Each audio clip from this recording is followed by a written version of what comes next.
Yes, habari gani mwana michezo mwenzangu, ni wakati mwingine mzuri kabisa tunakutana hapa kupashana na kuyatazama yale ya michezo ambayo tumeukusanyia hapa katika siku nzima ya leo, mwana familia wa HNT Media, ili uweze kujua ni nini kinachoendelea kunako anga la michezo. Sofa mechi kati ya Young Africans dhidi ya Wydad FC Benguela kutoka hapo nchini Angola imetamatika kwa Young Africans kwa kuibuka na ushindi wa mabao 2-0 kwa aggregate ya mabao 5. Mechi ya kwanza ikichezwa katika dimba la November 11 hapo katika jiji la Luanda nchini Angola, Young Africans yakitakata na kuibuka na ushindi wa mabao 3 ambayo waliibuka nayo Young Africans, na leo Young Africans wakijivunia mabao 2 na kutimiza hesabu ya mabao 5 katika round hii ya awali, ambapo Young Africans amesonga katika hatua inayofuata.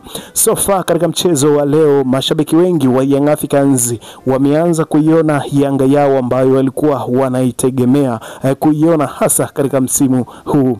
Young Africans wameonyesha ubora ule ambao tulikuwa mashabiki wa Young Africans walikuwa na uhitaji, na sisi waandishi na wachambuzi wa habari za michezo tulikuwa tunaupigia kelele kila siku kwamba ule ubora wa klabu ya Young Africans hasa katika misimu ya hivi karibuni umepotea na hauonekani kabisa. Nini kimekwamisha na nini kimesibu kikosi cha Young Africans chenye kusheheni makombora ama chenye kusheheni wachezaji wenye profile kubwa na wenye uwezo mkubwa katika kikosi hiko cha Young Africans. So far leo tumeona mchezo mzuri kati ya Young Africans wakitoa burudani kwa mashabiki hasa katika kipindi cha pili, na tumeona pia Wydad FC ambao wameingia uwanjani kwa siku ya leo wamecheza vizuri tofauti na mchezo wa kwanza.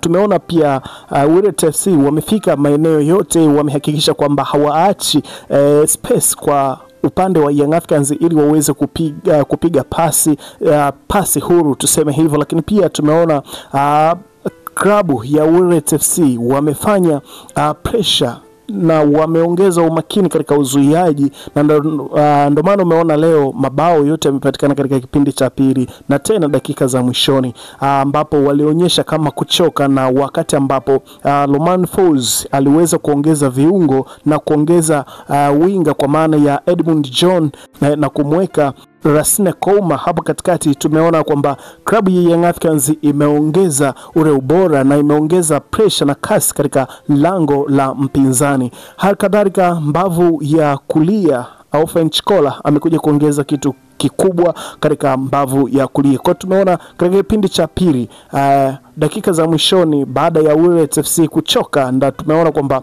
Young Africans wameonyesha mashambulizi makubwa na mashambulizi ya kasi na kulisakama rango la Wydad FC mpaka pale mabao yalipopatikana. Lakini of course so far Wydad wamecheza mchezo mzuri sana. Tumeona pia safu yao ya kiungo leo ilikuwa iko vizuri. Tumeona mipira mingi imechezwa katikati katika dimba. Unaona kabisa kwamba Wydad FC mechi ya leo walikuwa wamekuja na mpango kazi wa kuhakikisha kwamba wanapata matokeo katika mchezo huu, hali ambayo haijawa bahati kwao na Young Africans kupata bahati hiyo ya kutangulia katika hatua inayofuata. Hapa tumekuja kuyatazama yale ambayo yamepatikana katika mchezo wa leo na kuyatazamia kwa mapana zaidi, kama jinsi ambavyo aliweza kusema msemaji wa klabu hiyo ya Young Africans kwamba leo kutakuwepo na utofauti mkubwa katika mechi ya leo. Basi hapo katika comment naamini kwamba utashusha comment yako hapo kuniambia kwamba je, kilichotokea leo ni tofauti kama jinsi ambavyo alivyokuwa anasema msemaji wa klabu ya Young Africans, kwa sababu yeye alijinasibu na kufika mbali kwa kuzungumza kwamba mchezo wa leo utakuwa na mabao zaidi ya mabao 4 katika mchezo wa leo, na tumeona mabao 2 yakipatikana tena katika kipindi cha pili. Kipindi cha kwanza Young Africans unaona kabisa kwamba walikuwa wamepoteza mwelekeo, yani wanacheza mchezo ambao huelewi wanacheza ili kutafuta nini, ama huelewi kwamba wanacheza nini wanavyokuwa katika pitch.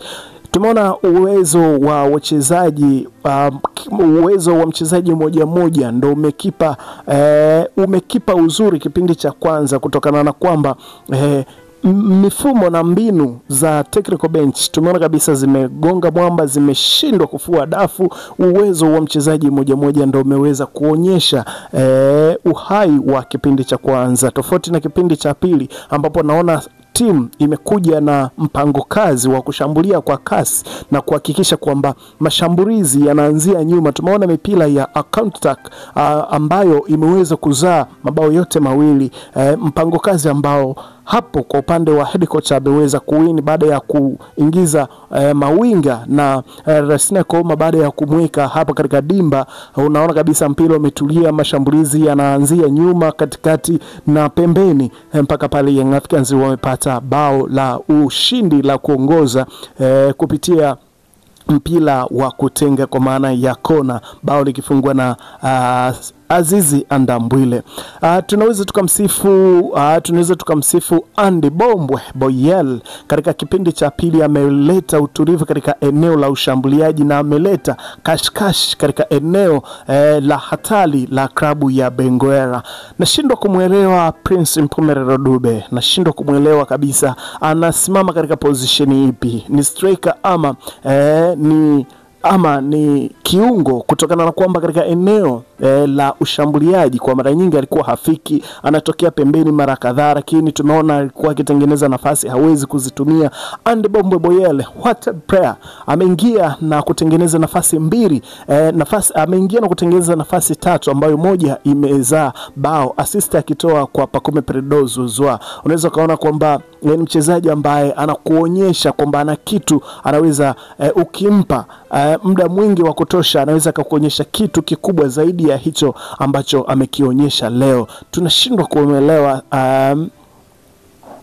Prince Mpumelelo Dube amecheza takribani dakika 70 la hakuna kilichofanyika, hakuna kilichoendelea kizuri kwa upande wake. Tunaona pia mchezo wa kwanza kwa maana ya mchezo wa kwanza wa kombe la mabingwa barani Afrika walivyokuwa Angola, alitengeneza nafasi 5 akatumia nafasi moja. Leo hajatengeneza nafasi yoyote, kapiga shoot on target moja ambalo limelenga lango. Kwa hiyo unaweza kaona kwamba kama mchezaji anacheza dakika 70 anapiga shoot on target moja, ni mwenendo mbaya na hastahili kuwa na sifa za kuwa mshambuliaji. Andy Bombwe Boyel, baada ya kuingia, mashabiki wa klabu ya Young Africans walipiga makofi na kushangilia kuona kwamba Tembo imeingia, na jina lake la utani anajiita Tembo. Kwa hiyo unaweza kuona kabisa kwamba mwamba alivyoingia na mashambulizi yakawa na uhai katika eneo la hatari kwa upande wa Wydad Benguela FC kutoka hapo Ghana, mpaka pale ambapo unaona kabisa kwamba ameweza kwa jitihada zake nipe nikupe kati yake yeye na Pacome Predozo Zwa imeweza kuzaa bao, kitu ambacho kimekuwa kizuri na mashabiki wengi wa klabu ya Young Africans wameweza kufurahia juu ya kile alichokifanya katika mechi ya leo. Nini kinaendelea kuhusiana na uwezo wa kocha Romain Folz na kuendelea kuinoa klabu hiyo ya Young Africans? Ni taarifa ambayo tunakuletea hapa, tunaifuatilia kujua ni nini kitakachofuata sasa katika kibarua cha Romain Folz. Ataendelea kuwepo katika klabu ya Young Africans licha ya kwamba klabu inapata matokeo, lakini haina muendelezo mzuri na haivutii kabisa, kitu ambacho hata mashabiki wameona sio shida zao kuja kuiangalia timu yao uwanjani, wanaishia kuangalia kwenye ma-TV, kitu ambacho wanazungumza kwamba hawana imani na kocha. Muda wote wanaweza wakarudi na pressure kwa sababu Young Africans hawajazoea kufungwa katika mechi zao. Bana, ulikuwa nami muda wote, naitwa Dio. Hakikisha kwamba unabonyeza maandishi ambayo yameandikwa subscribe hapo, lakini pia usahau kubonyeza alama ya kengele. Kwa kufanya hivyo kutakufanya wewe uwe wa kwanza kupata taarifa zetu tunazokuletea kila siku kila wakati. Hapa ni HNT Media, tukutane katika updates zijazo. Bye bye.